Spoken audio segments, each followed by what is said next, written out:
আমাদের সিলেট ভ্রমণের আরেকটি অংশ।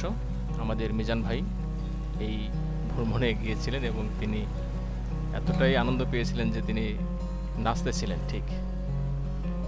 তো ভোলাগঞ্জের সাদা পাথরের পর্বে আজ আমরা প্রবেশ করব। আমরা ধীরে ধীরে চলে যাচ্ছি সেই সাদা পাথর যেখানে দেখা যায় এবং যেখানে স্বচ্ছ পানি আসে সেখানে।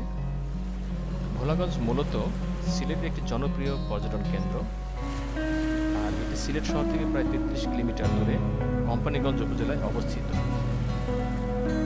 ভোলাগঞ্জ মূলত সুরমা নদীর তীরে অবস্থিত একটি স্থান, যেখানে মেঘালয় পাহাড় থেকে নেমে আসা স্বচ্ছ পানির ধারা এবং ভেসে আসা সাদা পাথর পর্যটকদের মুগ্ধ করে।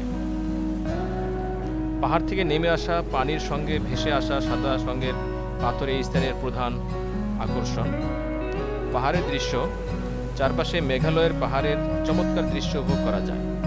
ট্রলারে করে যখন আমরা এই সাদা পাথরের এই স্থানে আসবো, তখন ট্রলারে করে এই সাদা পাথরের নয়নাভিরাম প্রাকৃতিক দৃশ্য অবলোকন করা যায়। পানিতে নেমে গেছে।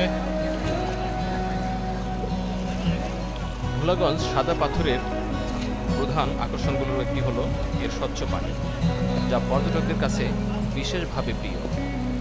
এই পানি সুরমা নদী থেকে আসে এবং মূলত মেঘালয়ের পাহাড় থেকে নেমে আসা ঝর্ণা ও ঝিরিপথের ফল।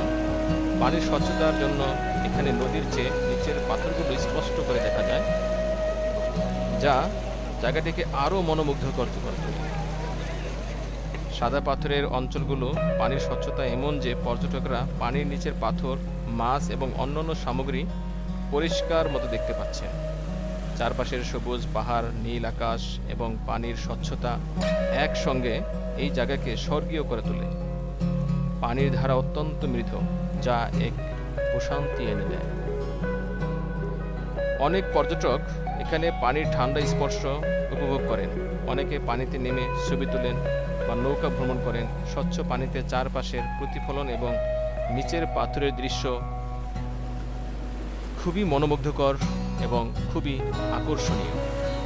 আমাদের সাথে এই যে হারুন স্যার, তিনি দেখুন এখনই সাদা পানিতে গোসল করবেন। অল্প পানি, এখানে গোসল করা খুবই কষ্ট, তারপরও তিনি সেই অল্প পানির মধ্যেও তার মাথাটাকে ভিজালেন।